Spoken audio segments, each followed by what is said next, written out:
Hey, good morning, everyone. I'm Chris Conroy, And I'm Mike Wilkening. and this is Retail Unfiltered. And we're back after our conference, and we have a special guest host today. Mike is sitting in for James, so welcome, Mike. Thank you, Chris. Good morning. Happy to be here. Very excited about the conversation today. Yeah, I am too. We started this year talking about step change and transformative change needed within our function. And we know that Retail Unfiltered is that conversation, right? So we really try and bring some compelling experts to have a conversation with our audience about some key topics. And this transformation is something that we have to really think about this year, especially around centering our work on the shopper. We're compelled to bring the shopper to the center. So that's going to be a key focus for us this year. And we've talked a lot, and particularly recently, about getting to know the shopper more deeply in ways that we haven't before. And that includes understanding how to spot where there are gaps between what shoppers say and what they do, as we know, Chris. Yeah, yeah. And now we're seeing new technology and approaches that can not only get deeper and richer shopper insights so we can see those gaps and address them, but also get to the insights quicker. So, given all that change and movement and needs in this area of shopper insights, we wanted to talk about how to approach this rapidly changing discipline that's growing in importance.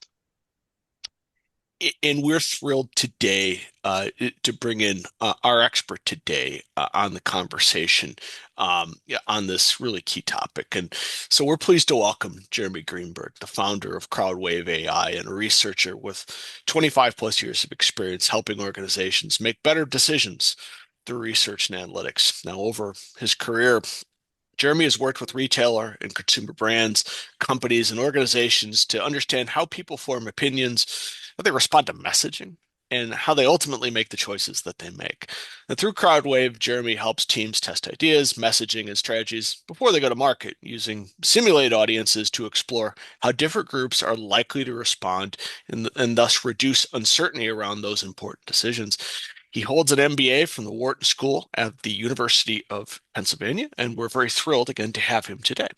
Yeah, yeah. So, before we bring Jeremy to the stage, just a few housekeeping items as usual for those of you that are joining us again. But for those that are new, Mike is actually pulling double duty. So, in addition to filling the host role, he's also working behind the scenes to watch the chat. So, as you have questions or something you want to voice, you can find that option at the bottom of your screen. We're going to keep it open throughout the hour, and Mike will keep checking it. Feel free to add any comments, network with the other attendees, or if you're shy about asking a question, just drop it in the chat. Mike's going to drop a quick question to the chat right now, and we'd love to hear where you're calling in from. And as Jeremy proceeds through this really interesting discussion today, we're also going to be open for live questions. And as we'll be handling Q&A, all you need to do is use the raise your hand option on your dashboard. And as we'll open up your mic and you can ask away, we'll get as many questions as we can to Jeremy here. Again, we want this to be a living, breathing discussion today. I think that's it, Chris. So I think we're ready to go. Yeah, Jeremy, you ready? I'm ready. All right, Hey take it guys, away. guys, thank you so much. I really appreciate the Association of Retail and Consumer Professionals. I'm excited to be part of Retail Unfiltered. Mike, Chris, thanks for having me. James, if you're watching, we wish you were here, and thanks for bringing us into the fold. So we'll talk about today is what retail research gets wrong. There's a lot that it gets right, but there's a lot that it gets wrong as well. Just a little bit of background on me very quickly. They did a great job introducing me. So I'm the founder and CEO of Crowdwave. We provide audience insights to executives, typically CEOs, CMOs, brand leaders, to pressure test decisions before they launch. I've been in research for over 25 years, retail research for over 20 years, and I've been helping retailers uncover deeper truths to help them make smarter decisions. So is your retail research lying to you? We know that retail decisions are extremely unforgiving. If you adjust a price, a promotion, you change your merchandising, you really need immediate feedback. And so today we're really going to focus on where research breaks in terms of real decisions. So a question is, is your retail research lying to you? And one of the things that we want to emphasize is it's not just about data, but it's really about making the right decisions overall. And so the real purpose of research is not about data. It's not about curiosity. I actually got into this industry because I'm really curious about what makes people tick. But at the end of the day, it doesn't really matter. What matters is helping to turn uncertainty into confident decisions and helping teams to make confident, good decisions before they launch, reducing the time of arguing and debating, what the right thing is to do is, and having data-backed information to help make grounded, well-informed decisions. That's really the purpose of research. There's a lot of research that's interesting, it's compelling, but that doesn't mean it actually helps drive decisions, and that's where our focus is. And so there's really, truth exists in different layers. And typically, the way research uh, presents the truth is on the layer of what people say. So, what we ask people, they say in response, whether it's through a survey or through an interview or through a focus group, we're relying on what people are telling us in their responses, which is often different than what they think. We've seen this in famous cases like the Bradley effect or the Trump effect in polling. But you also see it all the time when people are actually saying in a survey that they're interested in a particular product or they're open to a price point. And very often, when you look at what they do, their actual behavior, there's a big disconnect between what they said they would do in that situation and how they're actually responding. And in general, it seems to be, overconfidence in their willingness or belief that they're going to purchase the product or be accepting of a higher price. So we see that very often. There's a big gap between what people say and think and do. And then ultimately, if you think about the ideal situation with research and insights and decision making, what you really want to get to is the will do. What you really want to get to is a trend or some sort of projection that helps you understand not just what people will do today, but what they'll do in the future. And that's really the holy grail of how you can try to use data and information to help predict. So at Crowdwave, we help you get from say to think to do. And then using that information, you can use trends to help understand that will do component of it. And so, why does this approach matter now in particular? It's becoming harder and harder to measure shoppers. We just had a conversation with Chris and Mike before this about the difficulty in surveys being answered, responded to. We have a major retailer that approached us, a major apparel retailer, who doesn't even know what the jobs are of their customers. And so they're so limited in their survey that they can only ask one question, which is basically, how was your experience and why? And so they can't ask, what's your job, or, would you be open to this, new pair of pants product, or what's your sensitivity on pricing? They're really limited because people in today's environment just don't respond, and they're not really interested in completing surveys. And so what we've seen is it's become harder to measure shoppers. Survey fatigue is very real. You can take the most voracious reader, and on page 2 of a survey, they magically become illiterate and they're just not filling it out anymore because they don't care. So there's a big asymmetry between trying to measure shoppers because they're not responding, they're not interested, they're hard to reach. And then the other side, retail is moving very, very fast.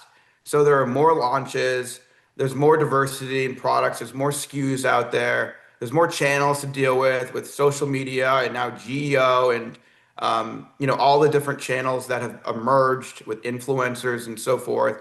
And there's a lot of pricing pressure in today's environment too. So with all of this, there's an imbalance where retail is moving really quickly, but it's really hard to measure decisions and instincts and the perceptions and the behavior of different shoppers. And so they're looking for insights that are faster and actionable to help make smarter, de-risked, controlled decisions with more confidence quicker. So we talk about moving from opinions to confident decisions. Today, it's very important. We understand that retail teams are making very high stakes decisions, pretty much on a daily basis, if not quicker.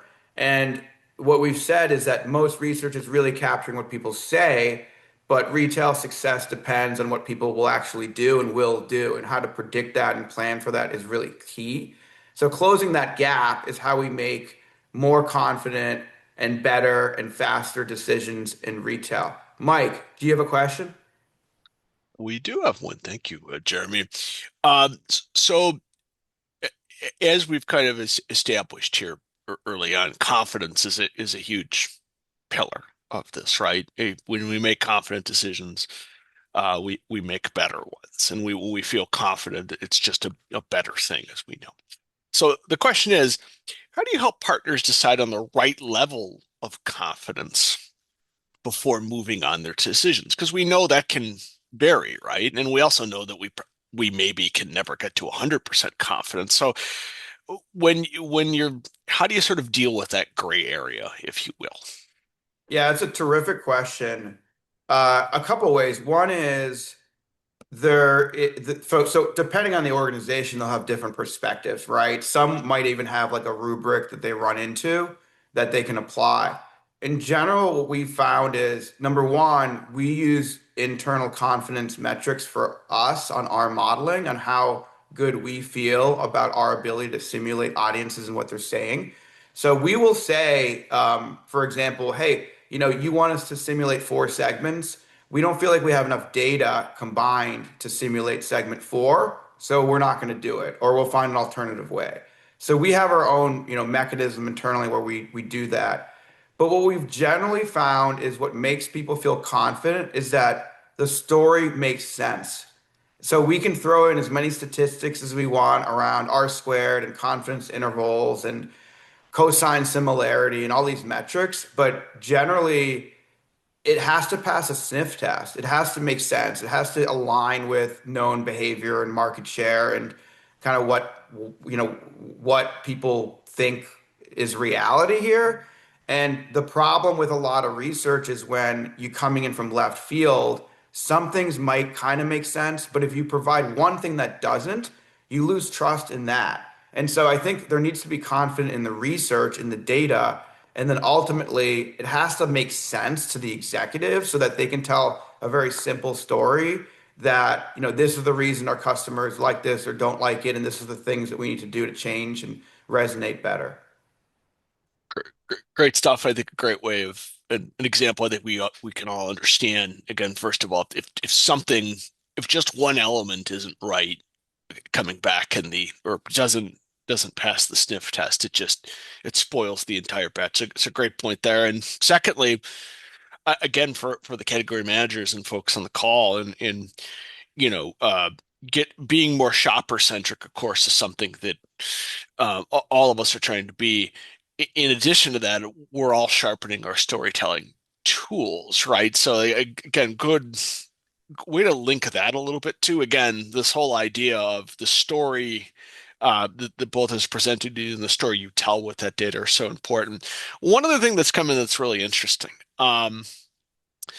So take us through quickly how you think about knowing what consumers will do when it's a totally new behavior that the client is trying to drive, meaning, whether it be shopping online versus in store, or if, you're curious about someone's willingness to take a driverless car or taxi somewhere, right?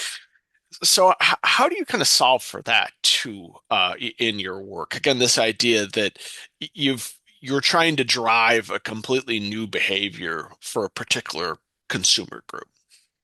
Yeah, it's a great question. So let me give you an example, which might help. So we recently finished a project for a large cybersecurity firm, not retail, but a very complex organization where they had three different user segments, um, and one was using a new product very actively. One started to use it and then stopped, and then one never used it.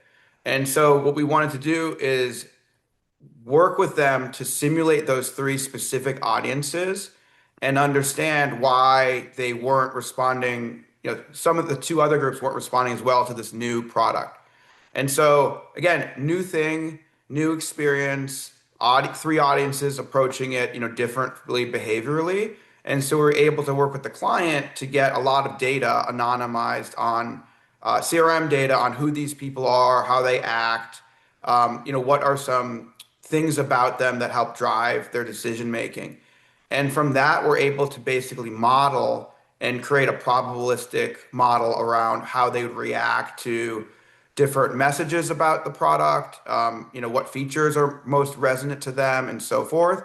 And so even though the messaging and in some cases the product or the concept is new, we're able to ground their thinking approach, if you will, using the data and the power of large language models.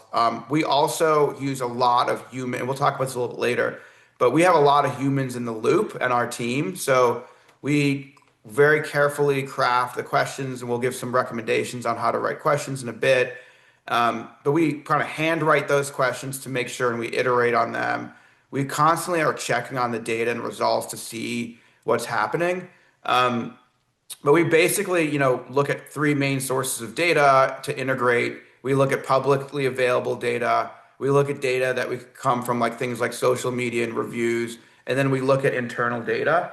And if we believe that those things can help, develop an audience and its understanding of a topic, and we feel confident about that, then we'll feel really good about, the direction. And so we do a lot of work in the area you describe, new messages, new brand slogans, names of things, how people are going to react to new products that are not public. So we have to feel confident in testing things that are not known properties. Beautiful stuff, Jeremy. And back to you to continue the program. A lot of food for thought here to start. And again, certainly keep those questions coming in the chat. Yeah, and really good questions. So we talked about how to move from opinions to confident decisions. And I think this is a good segue after, talking a lot about how the emphasis is on the shopper. The end decision maker who really drives everything is the shopper. And it's important to consider the shopper within the retail decision system context. So this means there's the shopper, there's the choice set of what that shopper can decide, whether it's another product, going to another store, going to a different aisle, not buying anything, or even just doing something, different. There's a lot of options that shoppers have. And then there's the context behind that. So what channel is there? What are the alternatives that they're presented? Obviously, if someone's shopping at Amazon, it's a different experience than if they're shopping in store. So all of these things matter a lot, and the decisions happen within context. They don't happen in isolation. And a lot of times when we do research, we just present the concept or the item to someone in isolation, like it's in a vacuum, and to say, oh, like, would you be interested in this particular product extension, or how does this message resonate with you? And if you don't have the context built in to how these people are thinking and the craziness, we're not making decisions in a vacuum. So creating this context within the real decision framework is really, really important. And then if we think about actually testing this, like let's run through a real example. Let's just say, for example, we wanted to test an eco-friendly water bottle, like a new water bottle that's eco-friendly in the retail system. So the first thing you want to do is you want to define your decision rule, because every research, every test you want to do needs to be linked to some sort of decision. And so in this case, you might say, we're only going to proceed if there's an observed 10%, lift in same store sales. So you want to make sure you have a very clear rule. And what you want to do ideally is set the rule before you do the test, because often it's very tempting to say, oh, well, we got 5%, that's good enough. But if you're pretty clear on what the rule should be and why, it really makes sure you're setting up your test for success. The next thing you do is you identify your target audience segments. And so, with us, we simulate different segments based on demographics, behavior, what they do, how they think.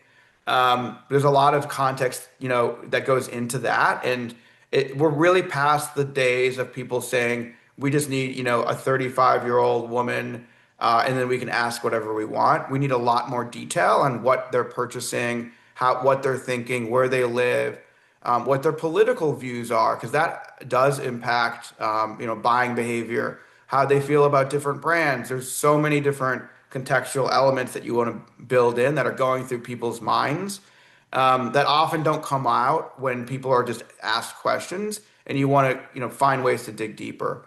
And then there's, simulating audiences within the behavior, or audience behavior within this real retail context. So we do our best to model how each audience segment is likely to act based on the inputs we're providing. And of course, bad inputs give you bad outputs. So good inputs give you good outputs. And making sure that we have these rich data sources that we're using can really be helpful, in terms of having a good sense of how people might react in real life. And so you don't actually have to go through with that exhaustive test, in person, and you can simulate it in advance to feel more confident about it.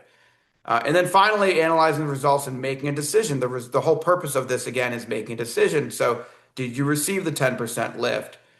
Were there any other concerns you had from different groups around launching this? If you did, and then making a decision whether to proceed or adjust the approach.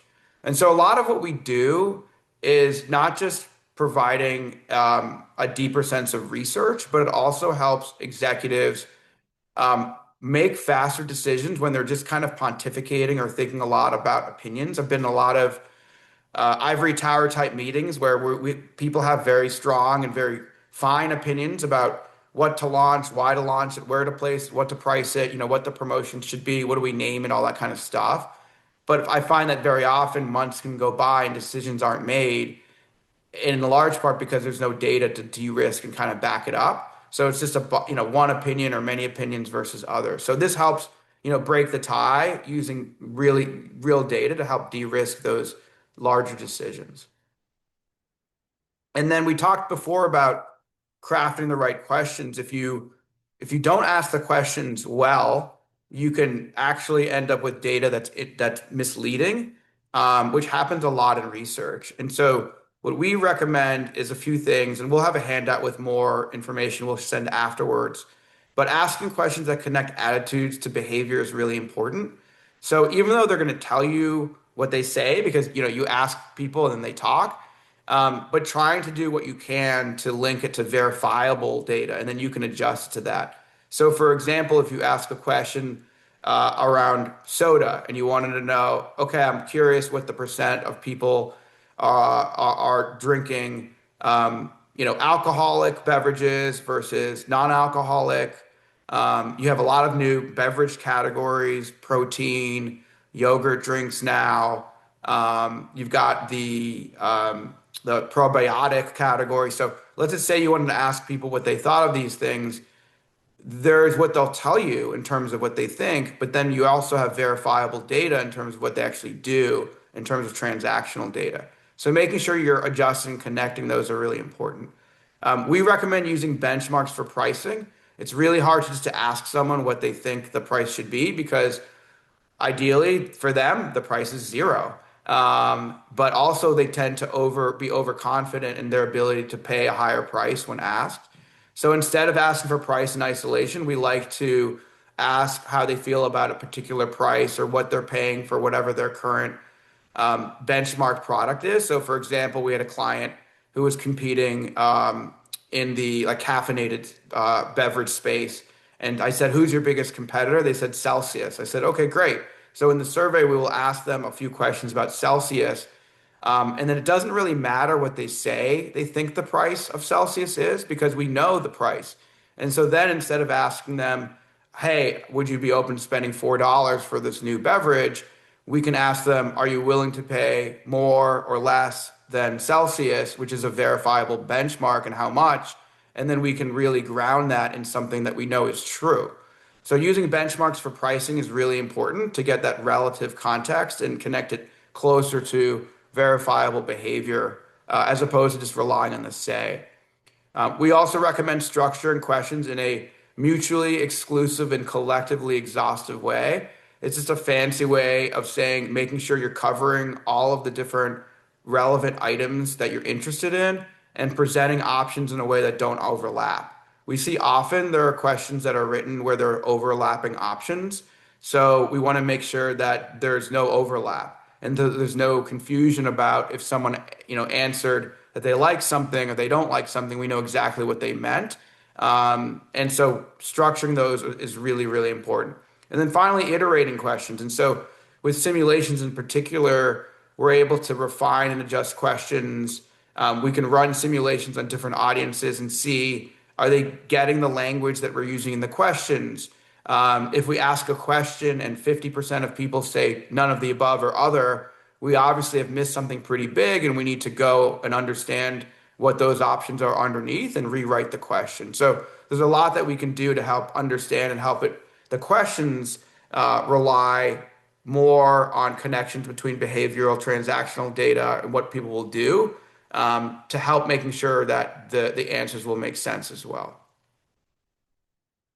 And then Crowdwave goes deep into these layers. So we really help connect what shoppers say to predicting, what they will do in the future. That's really the holy grail. We don't believe we're a prediction company. We don't believe you can predict the future. But if you can understand better what people are actually doing and you can see trends over time, it makes people feel more confident about the direction that things are going.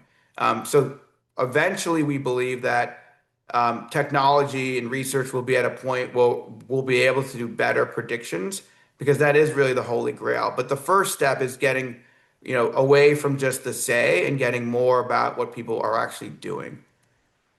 And I'm happy to connect with you all anytime. I know we're going to have Q&A, but feel free to reach out if you're interested in learning more about research, about your insights, your decision making, or if you'd like to learn more about what we do at Crowdwave. We are a service company where we use a combination of curated data, AI, and human expertise to do these audience simulations, and we've been in market for a couple of years, working for a lot of different big brands, and we'd be happy to discuss more with you. Jeremy, that's fantastic, fantastic, and I really appreciate the kickstart of the conversation around closing that gap, right? What they say to what they do, because having been in CPG for many years, that's where I saw a lot of the challenges. Was we thought they would actually act the way they say, and then they didn't. So I totally feel the pain of that. A question for you, and maybe just a 101 question for the audience is: you've mentioned simulation several times. Can we talk a little bit about what that means and how that's kind of unique versus traditional shopper research? Absolutely. So there's a bunch of different, sources of information, and I think of a lot of this stuff. It's really all about helping to guide better decisions, whether it's analytics, whether it's looking at data, behavioral data, transactional data, or doing, consumer studies and research. It's all about helping to drive better decisions. So typically, people will do many companies will do research, right? They'll test a new product. A famous example, of course, is like new Coke, right? When, a couple decades ago, Coke was losing these taste tests to Pepsi, and they created a new taste, and they tested it, and it performed well because people said, "Oh, I like this taste better." But then when they launched it, because they launched it within a decision context where there was a lot of emotional association with Coke and the taste, and customers revolted. And so a lot of what we try to do is create these like more realistic environments and not just traditional research. So the way we operate is we're a service-based organization. We work closely with clients to understand what are the audience and segments you're interested in understanding, and what are the different topics or big decisions you're looking to make for those different groups. So whether it's a new product launch, an expansion, a change in merchandising, a promotional or pricing change, any of these types of things are things that we can test. How to communicate them, how to message them appropriately for different audiences. And so once we understand who the audiences are and what the goals of the project are, we define the audiences ourselves, and we use a combination of those three data sources I mentioned earlier: the publicly available data, that would be data from like the census or Pew on beliefs and demographic data and things like that. There would be the second category around, reviews and social media. We look at things even like we have humans doing this too, looking at YouTube comments, and obviously like forums like Reddit and things like that. And then the third one can be really helpful around proprietary data where we have information that only the client has access to on the industry, but also their customers and their prospects. And that helps us create these different audiences. So it's a combination of using their data, using data we find, and using publicly available data to combine with artificial intelligence to create these simulated audiences that are now answering questions that help you uncover the right direction and the resonance that they have for these different areas. There's obviously like a ton more, below the hood, but that's sort of the basics of what we do, and we usually spend, somewhere around 2 to 4 weeks on a project, building the audiences, running our simulations, and then providing recommendations that are decision oriented on what the client should do based on the work that's completely data backed. So it's not just, pontificating. It's saying you should do this because of the data supporting this. Sometimes we'll say your messaging is failing. We've done that with 2 clients so far, and they'll come back. We'll give them recommendations, and they'll iterate and make changes, and those changes will perform better. So it's iterative. It's we're using a lot of different data sources. We're using the power of LLM, so it's very, very different than traditional research. And this is sort of where the market is moving. And so I won't say this is the dominant form of research today, but many believe that this will be the dominant form of research over the next, 5 or so years. And there's a lot of interest from our members in this. It came up at our conference, and as you can understand, Jeremy, from kind of this is kind of a 101/201 question, but as you can imagine, we have folks, the entire experience is knowing what, the research of actual people, right? Can you just give us a little bit of just a kind of a little neat little chart of the pros and cons of simulated versus actual people? Yeah, that's great. And so first of all, I just want to make really clear, I like human research. I've done human research. It's weird that you have to say the word human in front of things a lot these days, but I am a human researcher. I've spent over 25 years doing this. I'm really passionate, like I said, about what makes people tick. And so I'm not against human research. In fact, this Crowdwave is a spinoff of my research firm, Avenue Group. I've had for 10 years, focused on researching niche audiences for private equity firms. And we do offer human research. We're just finding the demand for that has changed a lot. There's just a lot of interest now in finding different ways. But it's a great question. So we believe that these simulations are really valuable early on in the decision-making process.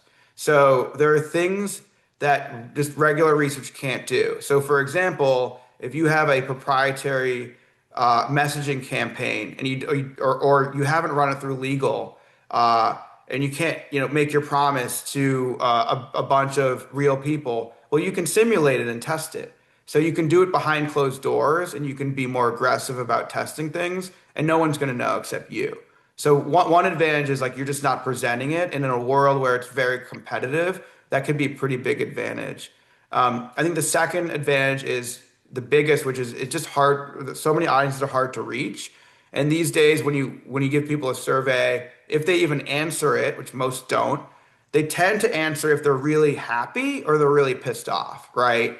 And usually it's going to be more the pissed off people. So think about what motivates you to fill out a survey. It's either you're really passionate one way or another, or there are a lot of people that they get like $3, $5 incentives. So there's a real misaligned incentive behind, providing real information. And we do see tremendous gaps between what people are saying and what they're doing. And a lot of panels where the human, survey respondents are sourced are very poor quality. So, you're in the middle of playing a game or you're on YouTube and you're being interrupted to answer a survey instead of watching an ad. you're not really paying much attention to that. But that is a lot of how this, a lot of panel data is sourced. And so a lot of times it can be very, very off. I just saw an example. I was at a panel conference last week where all of a sudden one of the surveys showed that there was only 40% awareness of the brand Visa in the US. And like, you just see that and you're like, that's wrong. It went from like 95% to 40. And so that's a, quality issue there. So one part of it is, you can reach these different audiences. You can be a lot more clear about making sure that they're meeting the criteria you've set up. You can fix that. And we say quantitative questions are generally, better in terms of asking people to make choices or rate items and then have a short open end. Where I'd say we're weaker or simulated audiences are weaker and you should really focus on human when you can are two main areas. One would be long form qualitative. So if I want real anecdotes and I want to go in depth, it's really not helpful in our minds to do that in a simulated environment because then you have a CEO walking around with an anecdote that's just not real. And I find that these anecdotes are often even more powerful in executive conversations than data because they're just ways to bring a point to life. And most companies really do use a few, stories or examples. And that kind of really, brings an initiative alive. And so we don't recommend using it for long qualitative, if you're doing like long form interviews. Simulations are good for if you just want to understand a quick, why did they say this? But we don't really love it for long. So we'd recommend human research for that. And then the second big category for human research is, often, like I mentioned, there's just not enough data sometimes to simulate the audience. And so now often those are audiences that are really hard to reach. But in those cases, I would rather have someone do, 5 interviews with the real people than try to simulate based on very thin data, because at least you have some qualitative richness and some information on those folks than just guessing. And that's why we'll do a data review as a first step with our projects to make sure we're comfortable doing the simulations, because you have to simulate not just the audience and what they think, but what they think about the topics you're asking them. So every time you're doing a project, you have to make sure that they, to your earlier question around how do they answer about new things, you have to make sure you're giving them the right data so that they're able to answer those questions well. Yeah.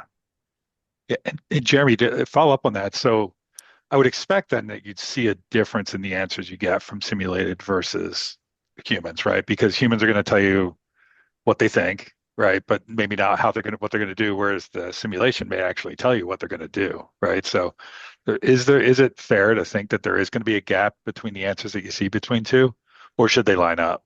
It's a really good question. I think in general, we would like to see them directionally line up because if usually there's a gap, obviously, between the say and do, but we want to make sure that directionally they're making sense. So, for example, if you do a survey and people are pretty clearly saying in a regular traditional research survey that they feel that, if they have to choose, they're more interested in product A versus product B or product C. We would like to see those line up and be generally consistent. And now it doesn't need to mean like exact at all, but that creates a disconnect, right? If they're tremendously different. So what we do is we do Right. benchmark comparisons internally where we compare actual human surveys and interviews and the results with simulations.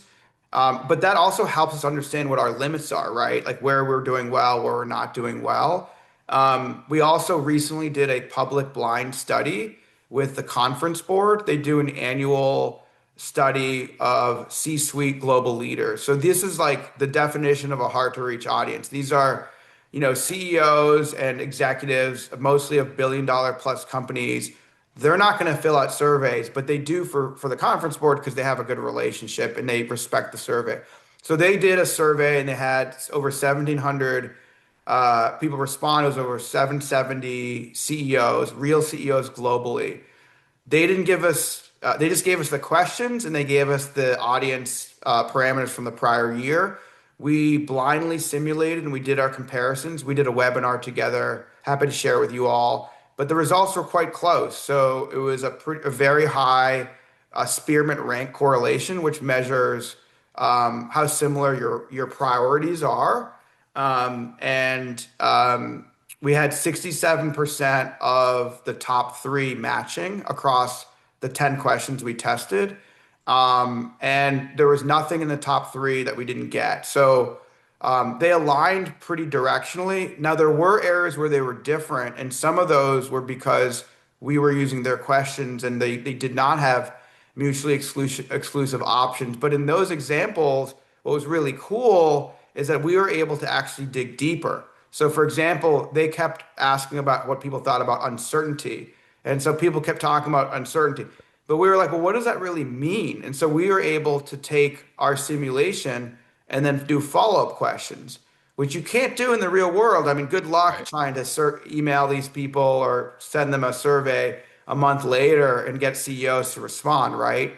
So we can actually take the responses now that we know they've aligned pretty well across the simulations. Now we can ask follow-up questions to be like, well, what did you mean by this? What if we do this? And we can go a lot deeper, knowing with more confidence that the initial answers aligned pretty well. That's really interesting. And I think that is a key, right? As we talked, Mike asked about pros and cons, that ability to go deeper on the fly. Because I mean, I've been in it. I'm sure you've seen this hundreds of times where people go through their results and say, "Oh, I wish I'd asked one more question," or "I Yeah, have yeah, one more I've seen that question." a lot, and I've Yeah, also seen well, what do you think? What do they mean by this, right? Because there are right. terms like trust or value or perception or brand, and very often, like trust is a huge one, and Yeah. trying to unpack that can be very challenging, and it's very hard in like a regular survey to ask, a million questions, but you can iterate, you can, ask a lot of different questions here, and you can go deeper. You can also present, I didn't mention this earlier. Another advantage is you don't have to be limited by things like survey fatigue, where you want to ask really short surveys. So you can ask longer surveys, but you can also present them with pretty heavy amounts of content. So long form videos, we've done work with clients where we're evaluating different advertisements to see how it persuades people before and after, how it changes their opinion after stimulus, educational course experience, website flow. There's a lot of like stuff you can present that you can't normally present Mm, with humans just because they're not able to consume it all or they don't have the time to do it. yeah, yeah.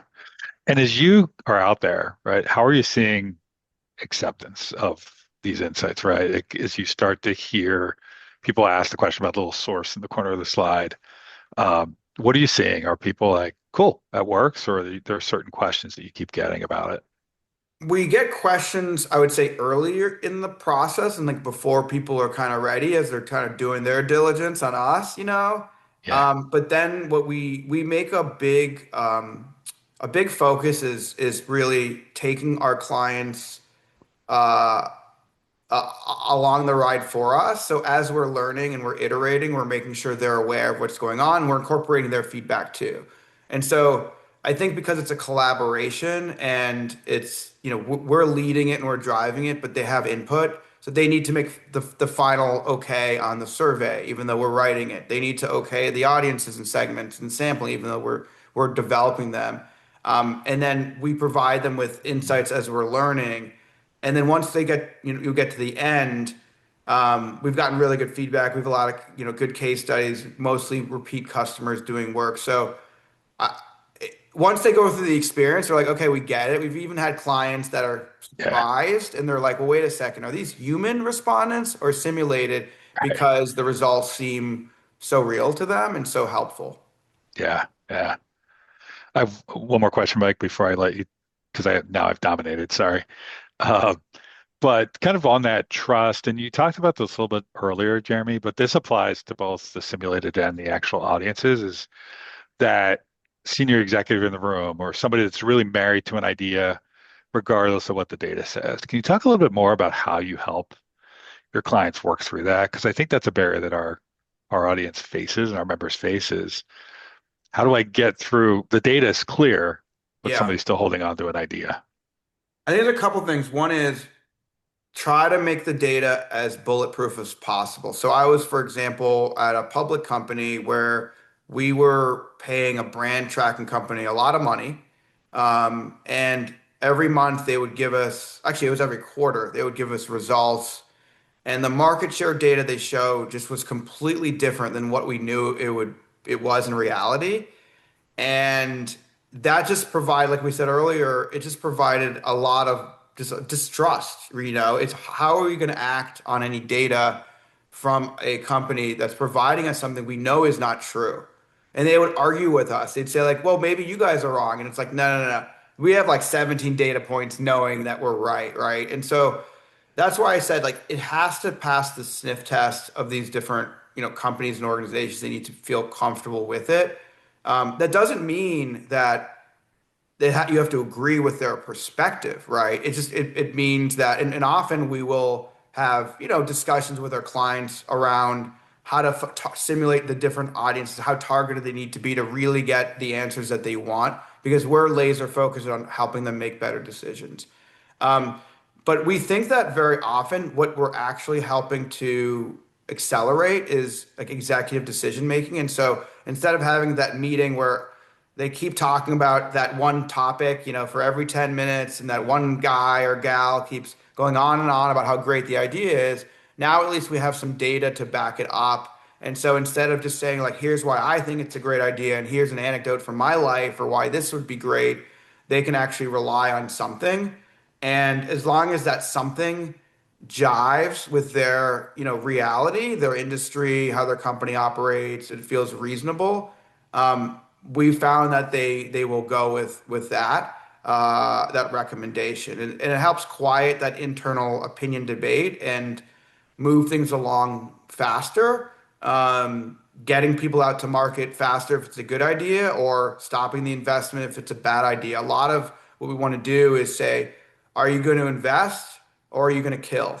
Like that's really what we want to help people really understand. Are you accelerating or are you going to stop this? And that's the impact we've had on a lot of our clients, getting them to do something very different or approach something a different way based on the research. Perfect. Super helpful. Thanks. A couple other quick things wanted to double click into. And the first being, uh, Jeremy, you talk a little bit about how this research maybe helps to learn more about areas that might be difficult to ask people about, but now it's a little bit easier and more insightful to be able to sort of do it this different way. Mhm. Again, as a researcher, again, knowing humans the way you do, any examples you can share in that regard? That seems to be one area where this could be a bit of a game changer in terms of being able to maybe get at some insights that you just can't easily get because of human nature, if you will.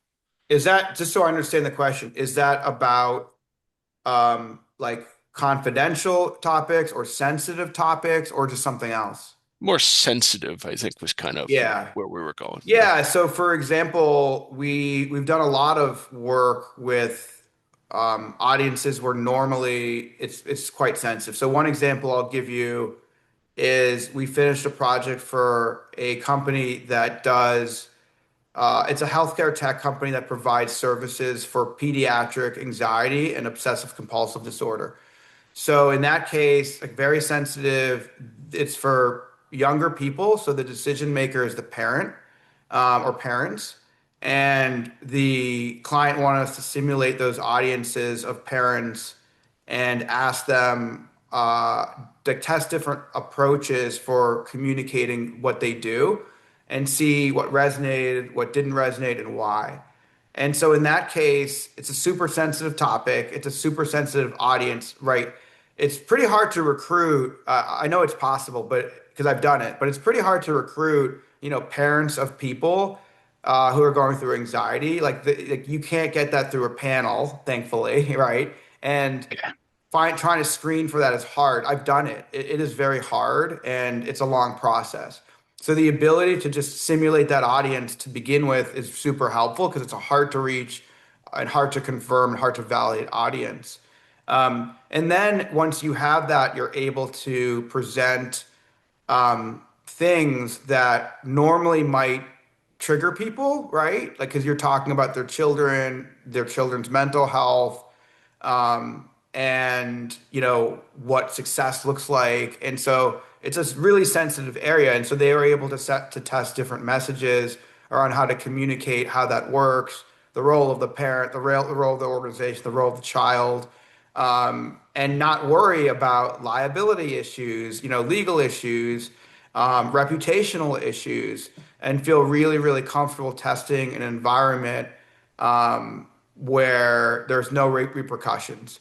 So, for example, like if Budweiser, had done this with the controversial partnership they did a few years ago, they would have learned very quickly through a simulation that would have had repercussions.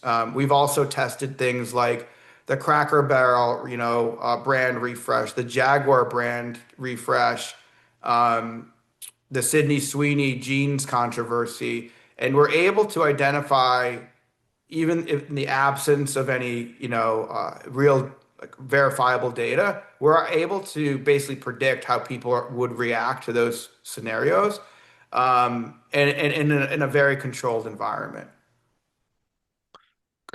Great stuff. In some fascinating sort of controversies at the end to sort of consider. A couple of the quick questions, but before we wrap today, again, the chat's still open for folks to continue the discussion here and to keep it going. And again, as you see Jeremy's email below, if there's a follow-up you want to deliver one-to-one. Wanted to ask just what are a couple common pitfalls for companies that they run into with retail research? Common mistakes maybe they make at the outset that you see Yeah. time and again. Give our audience two or three things wherever they are in their journey here. Obviously, nobody wants to start going askew right off the bat. Right. In your experience, what are two or three things that jump out as the most common sort of errors that just get the thing going in the wrong direction from the start? So I think number one is not doing research. A lot of people just don't do it, right? And so they're basing decisions based on maybe data, maybe, relationship, conversations, but you should have always on research, whatever modality you're using. That's the biggest problem, just not having any connection. And that means you do need to talk with your customers, real humans, but also, doing simulations can help. I think another big problem I've seen is just generally designing research in a way that's a leading question, designing the research in a way that's going to get you the answer that you want. It is extremely easy to do that. It is also extremely easy to interpret data from research and cherry pick it so that it's going to say what you want it to say. And so I think that making sure that the research is structured truly like in an objective way, it's not leading the witness, you're not cherry picking the results, you're really being honest, intellectually honest. That's a big thing that I think a lot of people will get wrong. I think the third thing is being afraid to test concepts, ideas, messages just because you think they won't land well. And that's a big problem now because you do need to put it in front of people. Like, people are obviously very concerned about inflation and rising prices. And so, for example, if you wanted to test different pricing deals and promotions, there's a version of that where you're testing that live. But before that, you might want to know what people think about it, right? But you may not feel comfortable like starting to share what that promotion and price, looks like. And so you could do a lot of that. You can kind of test the impossible almost, or, what used to be impossible because it got outside of, you're coloring outside of the lines. And a lot of the times I think in research, we feel very limited. And with simulations, it opens it up and it says, all right, well, this is a bit of an edgy message or maybe a new product. We keep hearing that people are interested in this product. Let's just see what people think about this without making any promises. But then you can make promises to simulated audiences. We're launching this in a month. What are you going to do and so forth. And there's no running it by legal. There's no making sure that it's even all they have to do is understand this, the questions, and then you can get insights immediately. Really interesting possibilities that are out there now with this simulation. So that's super cool. One last question, Jeremy, before we wrap. And so first of all, thank you for everything so far. Been a really interesting conversation. You mentioned, you know, consumers are concerned about the economy and inflation and which we hear, but are there things that emerge that you see across your studies, kind of consumer sentiment or anything that you're kind of watching out for, whether it's embracing technology or it is some concerns about what they have, but anything that's emerged for you where like, hey, this is something we should be thinking about in more of our surveys.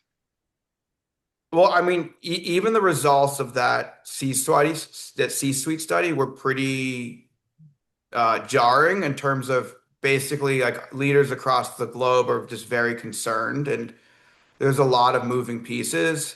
I'd say the biggest thing is that I think many people feel very ungrounded right now. They just don't feel like they have 2 feet on the ground because of the economy, the very rapid changes in the political and environment that's going on out there. And so trying to find ways to make people feel comfortable, stable, supported, I think is really important in a world where there's so much going on, and there is fear of AI, there's fear of social media and technology and all of that stuff as well. And there's also a lot of fake information out there, right? And Yeah. so there's a lot of just noise, and I think ways that you can help cut through the noise and testing ways to do that, I think are really, really particularly important in today's environment. There's this, I would say like collective angst is happening. But also at the same time, people are looking to break out of that and get a respite, and they're attracted to brands and products that help them feel stable, safe, comfortable, and more free. And so I think that's some of the things that we've seen across some of our research. No, super helpful. And I think that's a good way to wrap it up because as people consider the research, those are factors they have to consider no matter what they're talking about, right? So I think that's really good. So, Jeremy, again, thank you so much. Thanks for having me, guys. Appreciate it. Yeah. And our thanks to Jeremy today. This was awesome. So much food for thought. And a couple closing words about our friends at Crowdwave. They help retail and consumer brands make better decisions before they launch promotions, campaigns, or new products. The traditional research often focuses on what shoppers say, but what they say and what they actually do, as we saw today, can be very different. So Crowdwave test messaging, promotion, pricing, and product ideas using simulated audiences to see how different shopper groups are likely to respond. The goal isn't just more research. It's helping teams reduce uncertainty and make smarter decisions before committing real resources in this market. To learn more, visit crowdwave.ai.